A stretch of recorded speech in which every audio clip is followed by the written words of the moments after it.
Hello guys! Ang iluluto ko ngayon ay chicken gyros at ang mga ingredients ay lalagay ko sa description box.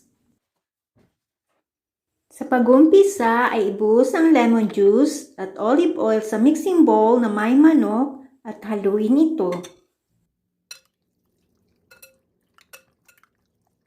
Pagkatapos haluin ay iset aside muna ito.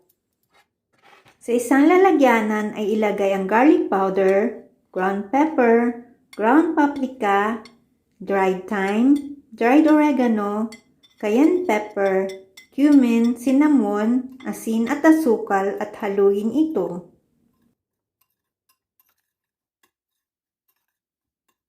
Pagkatapos haluin ay maglagay ng 4 na kutsara sa manok na nilagyan ng lemon juice at oil at haluin ito. Para sa natirang seasoning ay pwedeng ilagay sa isang jar, takpang maigi, at kung gusto nyong gumawa ulit ng ganito ay pwede nyo pong gamitin. Haluin ito maigi at pagkatapos haluin ay takpan at ilagay sa fridge at i-marinate overnight. The next day, sa pinainit na kawali sa katamtamang apoy ay magbuhos ng 2 tablespoon na oil at painitin ito. Pag mainit na ang mantika ay ilagay ang marinated chicken. First batch lamang po ito dahil maliit po ang kawali na aking ginamit. Iprito ang manok hanggang maging golden brown ang both sides nito. Pagkatapos prituhin, ay tanggalin sa apoy at iset aside ito. Isunod ang second batch ng marinated chicken. Habang priniprito ang second batch, ay gawin ang sauce nito. Sa prep glass na may sour cream ay ilagay ang bawang. Ibuhos ang lemon juice.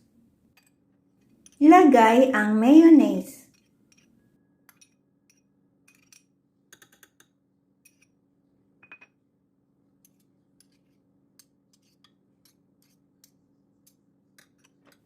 Maglagay din ng cayenne pepper. At ang huling ingredients ay maglagay ng konting asin at pamintang durog. Haluin hanggang mag-combine ang lahat ng ingredients.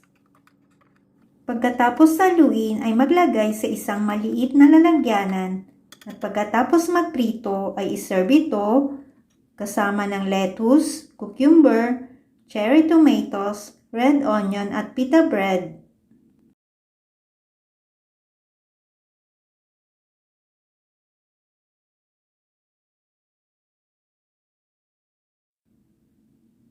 For this God is our God forever and ever. He will be our guide even to the end. Psalms 48:14.